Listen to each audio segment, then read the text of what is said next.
So you find us live in the second hour of the show. I'm glad that you're still with us as we go into this conversation looking at all things crime intelligence. I'm sure you've been watching all of these developments keenly, especially following the arrest of the head of crime intelligence here in the country. So this morning, we're going to be talking about this, putting this under the spotlight between 1:30 and 2 o'clock, looking at the corruption that has rocked the country's crime intelligence.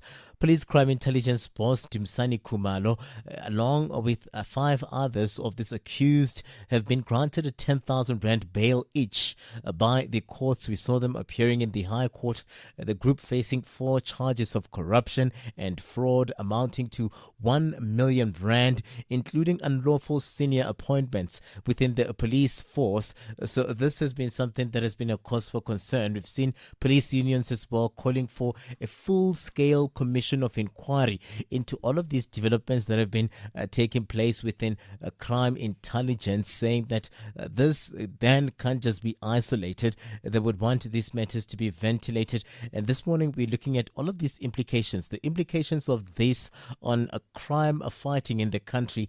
Willem Els is joining us this morning as a senior training coordinator. He's a crime expert as well from the Institute of Security Studies, the ISS. And here we're going to be talking about this issue. We'll later on look at all of these developments around that Transnet court appearance. But I want us to start at all of these developments that would take shape within the police force. You at home, you're welcome to form part of this conversation on 0861 987 000, and thereby X we go by at Power FM 987 at Katlego Legodi _ Willem. Good morning. Welcome to the show.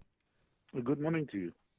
Thank you very much, man, for giving us your time. I mean, Willem, let's just get your off the bat reaction to this arrest of the senior officials and some members of crime intelligence, that unit, and how we see this then playing itself out in terms of the efforts that would be underway in the country to fight crime. Yeah. I think we should start off by just say that, crime intelligence and intelligence for that matter plays a extremely important role when it comes to crime combating, crime prevention, crime and crime fighting. So it is one of the pillars of policing in South Africa and across the world, but more so here in South Africa. And it came under attack, especially since 2009 at the start of the state capture. And we could see the history dictates to us how the rot has just moved in deeper and deeper, and it consumed our crime intelligence fraternity. You're right. It does become a pillar because often when some of these issues would play themselves out, you hear a lot of people asking to say, well, where is the intelligence? And this unit becomes also important in terms of ensuring that it safeguards the country against some of these threats that would be coming from foreign land that would be wanting to intercept South Africa. Some of the issues that you and I may not be even aware of, the threats that would be, meted by South Africa where crime intelligence is concerned. So getting it right becomes very important. How have we been doing? Because at some point we saw the country slipped into the grey list, and a lot of people were saying that grey list, Willem, would be an indication that things are not faring the way that they should.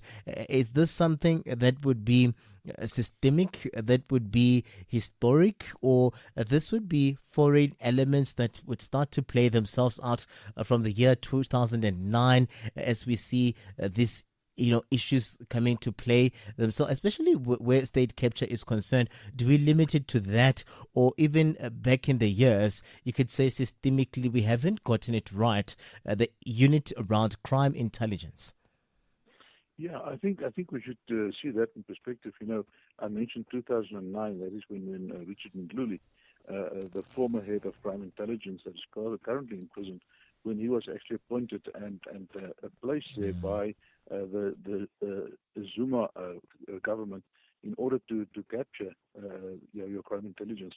And the reason for that is, crime intelligence plays an extremely important role within policing and also in securing your convictions and prosecution of perpetrators of crime.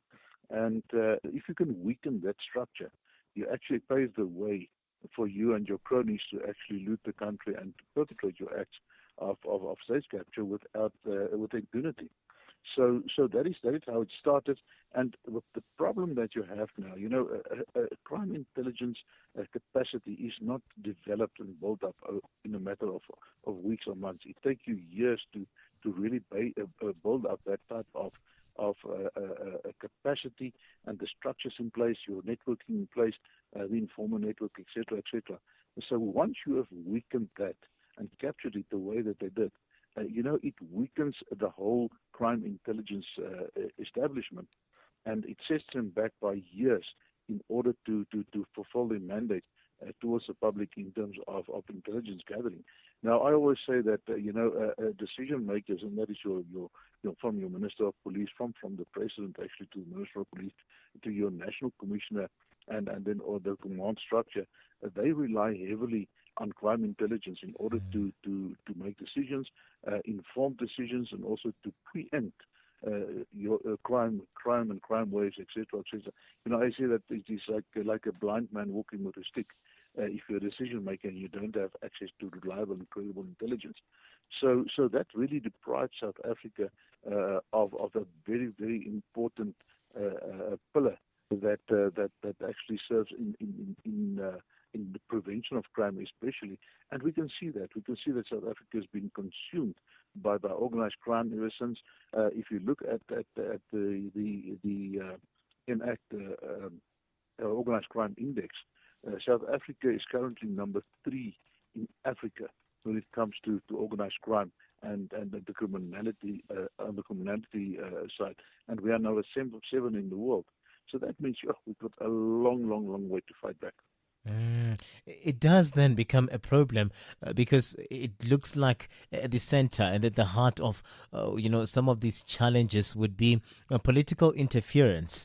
And one wonders as to how do we, reimagine these institutions without them having some element of political participation within them? Or do you look at it somewhat as crime experts to say it will then be a little bit tricky for you to separate the two because when you look at where we find ourselves, we do find politicians being the decision makers, being the ones that would be, giving way or support to some of these institutions that would be fighting some of these crimes and the likes, and that it would then be a bit difficult for you not to find a politician fingered in some of these wrongdoings, especially where a crime and the lack of, a stable intelligence in the country is concerned. Yeah.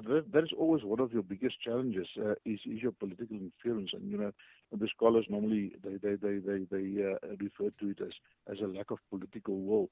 But in the end of the day, it's all about interference. If we look at the arrests yesterday of two prominent former CEOs of Transnet, I mean they perpetrated acts and their crimes back in 2014. Now, how does it take you 11 years to start with the prosecution of those people? That says to me that either there's a lack of capacity within the police to effectively investigate, or there is some political decisions that are being made based on political pressure not to prosecute these people. Otherwise, this would not have happened. How do we get it right? Because when you look at even the litany of those that have passed that would be within this space, most of them leave the office, with a little bit of a shadow. You would talk about your Jekisi Lebi, you mentioned Richard Mdluli as well. When one thinks of Ria Pierre as well, how she left the space. So one wonders, even now with the former police commissioner,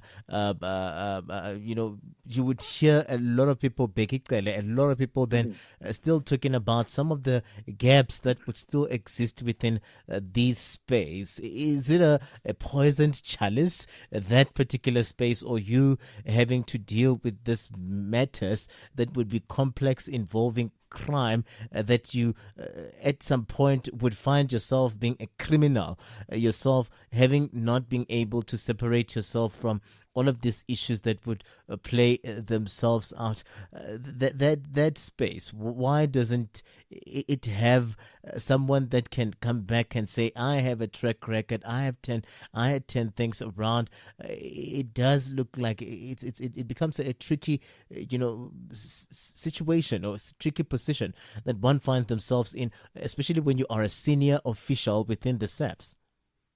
Of course, yes. And that's a very important thing that you mentioned. You mentioned the former Minister of Police. When he was the Police Commission, National Commissioner of Police, he was actually accused of corruption with the procurement of and rent of building of office space for the head office of police. And so what happened was he was brought before an internal board of the police. He was charged, and he was actually found guilty and found not fit to serve as a police officer, and he was fired as the National Commissioner of Police. But the next moment he was appointed as a Minister of Police, leading that same institution that he was fired and found not fit to serve in. So that that can only happen if you've got a very strong political party that is in power. If the weaker the power is, the less powerful they are, the more difficult it becomes for them to actually pull off things like this and interfere in the day-to-day running of an institution like the police, because the opposition is on their back. So now, since we entered into the GNU, we see that there is a new drive because there's a call for accountability, and that the ruling party does not have that leeway to actually interfere at will as they used to do in the past. And there's a lot that one looks at, and it does then give you, a worry in terms of how then this moves us as a country in crime fighting. I mean, when you look at it, crime is at an all-time high in the country right now. You hear a lot of people just worried about whether they would even make it home alive. There are issues of gangs that are playing themselves out. When you saw stories even gaining traction there within the United States, it was centered also around crime, genocide, crime that is meted against other people. So it does look like as a country we are becoming that country that is known to be heavy where crime is concerned. How do we get it right? How do we what is it that we're not doing that we're supposed to be doing here, Willem, that can actually also safeguard brand South Africa, because especially when we saw us slipping into that grey list, it did not look well for us if we want to grow as a nation, move into the first world and the likes. All of these issues are coming to work against us. Yeah, you mentioned something very important. That's a grey list. We have been grey listed for basically for two reasons. So one is that our lack of combating and investigating terror funding, and that our systems are not in place. We also don't have the political will and the other things in order to combat terror funding and also to prevent it. But the second leg of a grey listing is that of money laundering. And that is one of the main functions of your organized crime. They make an obscene amount of money in South Africa illegally, and that money must be laundered in order to be able to be used by these criminals in mainstream for mainstream funding and etc. So that is where we are really lacking, and we allow things to get out of hand in South Africa, and that is we spent the last 2 years trying to get off a grey list. Now they managed to, according to our team, our task team, they have managed to tick all the main boxes in order for the process to start to delist us, and that will be decided at the end of October. And we cross our fingers that can happen. So in the meantime, we started to strengthen our institutions. We started to strengthen our legislation, etc., in line with the recommendations of FATF. Now that is a good start.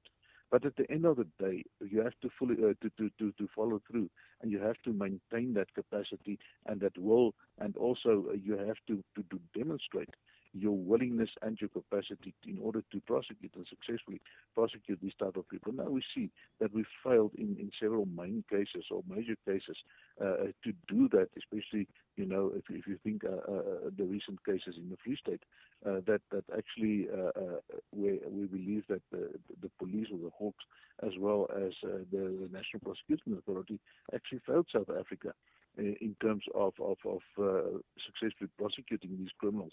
And that actually bring about a sort of environment of impunity by these criminals, that they believe that because our conviction rate, or we speak about the detection rate, that is from a crime has been committed, investigated, the person has been arrested, and is successfully prosecuted, and then sentenced to prison. That rate of South Africa for all crimes is about 12.5%. So that means if you perpetrate a crime, you've got a chance of about just over 12% of actually ending up in prison. But when it comes to robberies, it's even lower. It is 10% of those people who commit a robbery, whether it's armed robbery or any of the different classes of robbery that are on the books. Only 10% of those people actually end up in prison and being penalized. So it creates. I mean, if you were a gambler, I mean, the odds will be with you as a criminal to actually perpetrate your act and get quick money, and then walk away without any punishment. So that is the situation that we created in South Africa, and that is an environment for these criminals, especially organized crime gangs. We look at the extortion rackets. We look at all the different mafias that we have in South Africa. A colleague of mine today said that while he was busy now looking at that, he had already identified 15 different strands of mafias that are operating in South Africa. But if you look at the mafia index, they divide the world, the countries in the world, in different quadrants, and the upper quadrant is where it's the worst, and there South Africa has been clustered with countries like Mexico and Italy. Now Italy is where the mafia started and originated from. So we are being clustered along with those countries in terms of a mafia state. So we have developed, we have allowed South Africa, apart from developing into a criminal state where crime is, like you mentioned, rampant and some of the highest in the world, but also where we developed into a mafia state, where these type of mafia groups actually infiltrated our civil service, our government, and our other institutions, and they are running rampant because we don't have an effective strategy against them.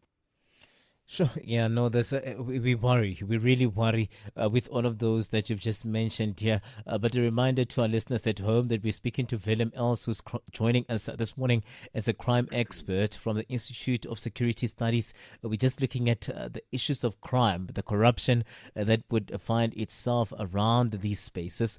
Just using that case of crime intelligence and the officials that have been arrested here and out on bail as somewhat of a case study that we can learn, but there are pretty much a whole lot of examples that we've highlighted this morning that would leave you worried, because indeed then they work against these crime fighting efforts that would be underway here. But you're welcome to form part of this conversation as well.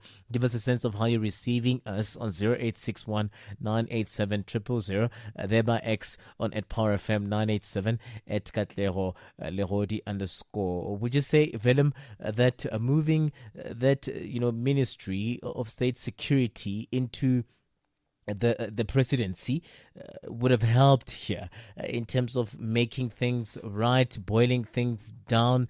How are we faring where that is concerned? Because I'm asking that. We saw the president, it was earlier on in the year, where he signed the General Intelligence Laws Amendment Bill, which he said that would come through with reforms in terms of just helping the country in stabilizing crime intelligence. Do we see this this department doing well under the presidency, being effective. At the same time, this law that was signed, this bill that was signed into law earlier on in the year, do we see it coming through to transform this space? I mean, we saw those arrests.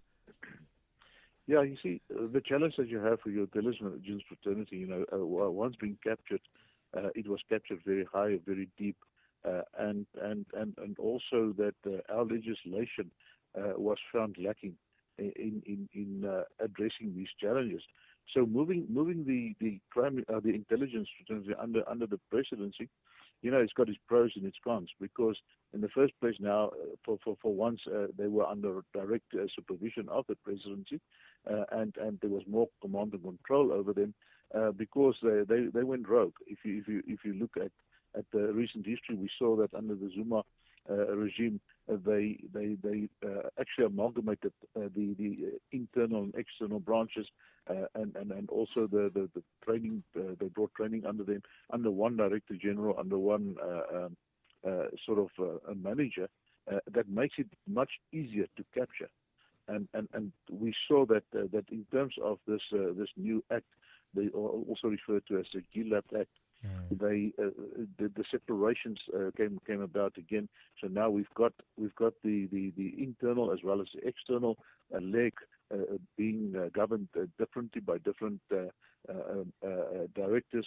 But also we see that they separated the training once again from them. So now you've got three different entities or three different legs that it stands on, and it is much more difficult to capture all of them when they are separate. We've got separate directors to actually govern them.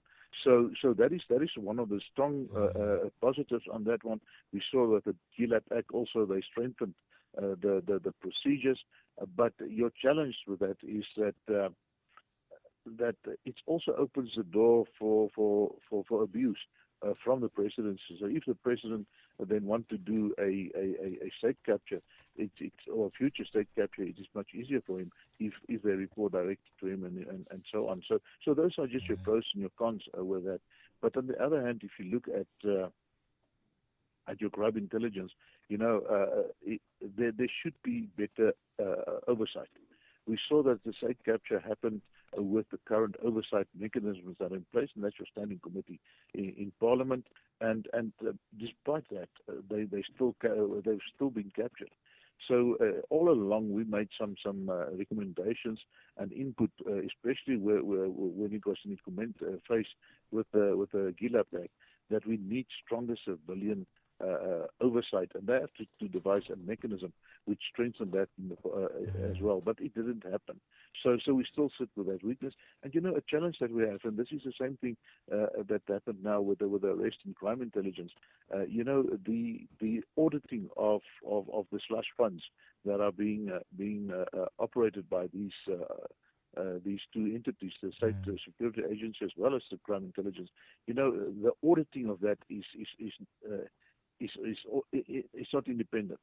So they do audit themselves, and they don't actually. The Auditor General of South Africa is not allowed to actually audit your state security agency.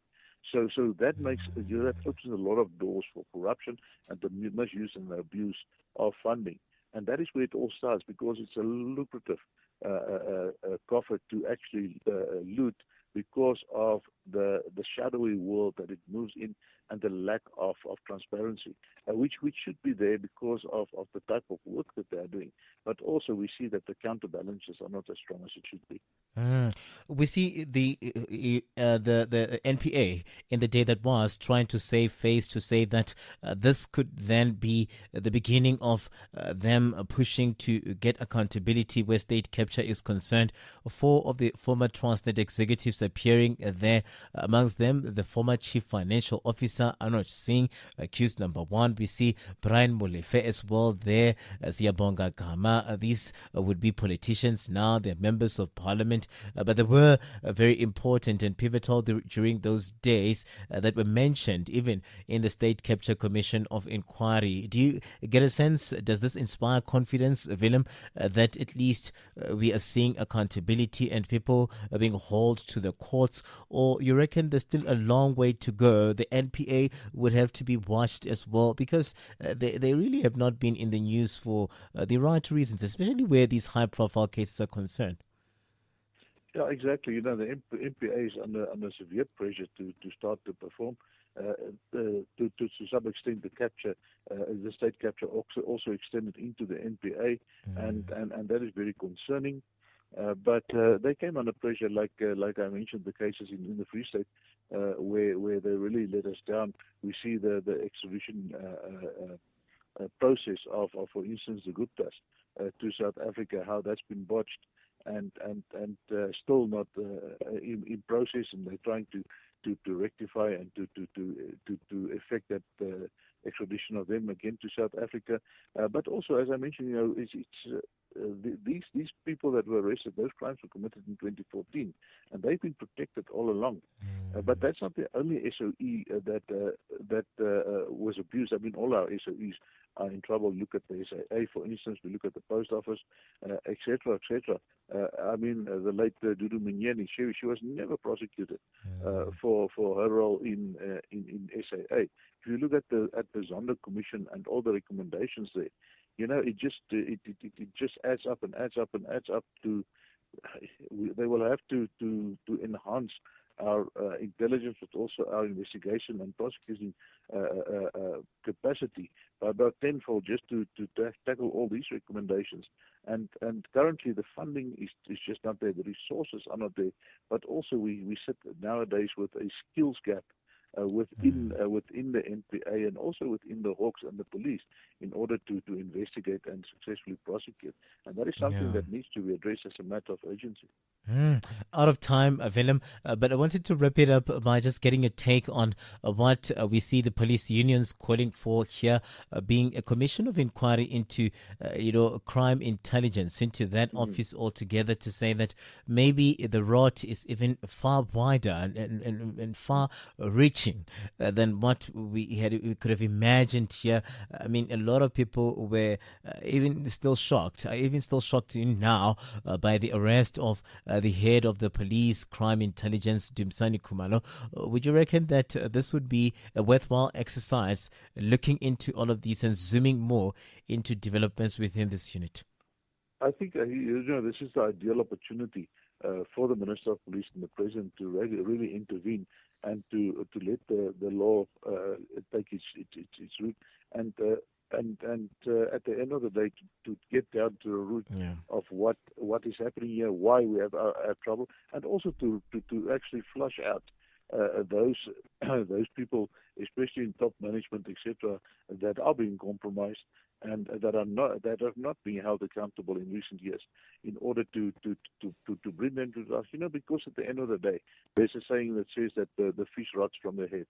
And now is the ideal opportunity to tackle that head and to work from the head down and start to tackle corruption, tackle crime in the police service, intelligence agencies, and actually restore that very important pillar that we need in our country to be a functioning country, and that is the rule of law. Awesome. Willem, really appreciate you giving us your time this morning. There's a lot that we have to look into. I know that this is an ongoing case. They are out on 10,000 Rand bail. At some point, they had even wanted for it to be kept at 1,000 Rand.